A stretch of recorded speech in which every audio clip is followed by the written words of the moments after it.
ফের রাজনীতিতে সক্রিয় রাজ্য বিজেপির শেষ নির্বাচিত সভাপতি অসীম ঘোষ পেলেন নতুন দায়িত্ব। শীঘ্রই চণ্ডীগড় পৌঁছে নতুন দায়িত্ব নিজের হাতে তুলে নেবেন প্রবীণ এই নেতা। সক্রিয় রাজনীতির সঙ্গে দূরত্ব শুরু হয়েছিল বছর কুড়ি আগে, তবে সাম্প্রতিককালে রাজ্য বিজেপির প্রাক্তন সভাপতি হিসেবে তাকে রাজনীতিতে সক্রিয় হতে দেখা যায় বেশ কিছু সাংগঠনিক কর্মসূচির মাধ্যমে। কিছু ক্ষেত্রে প্রবীণ নেতা হিসেবে তার মতামতকে গুরুত্ব দিচ্ছে দল। সেই থেকেই শুরু জল্পনা।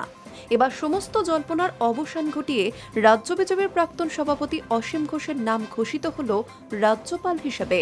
সোমবার হরিয়ানার রাজ্যপাল হিসেবে তার নাম ঘোষণা করল রাষ্ট্রপতি ভবন। 2002 সাল পর্যন্ত অসীম দলের রাজ্য সভাপতি পদে ছিলেন। তার মেয়াদ শেষ হতেই রাজ্য বিজেপিতে তথাগত রায় সভাপতি পদে বসেন। এরপর অসীম ঘোষ দলের অভ্যন্তরীণ সমীকরণের কারণে ধীরে ধীরে সক্রিয় রাজনীতির সঙ্গে দূরত্ব তৈরি করে। একটা সময়ে প্রায় নিশ্চিহ্ন হয়ে গিয়েছিলেন প্রবীণ এই নেতা। পশ্চিমবঙ্গ থেকে অসীম ঘোষ চতুর্থ ব্যক্তি যিনি রাজ্যপালের দায়িত্ব পেলেন।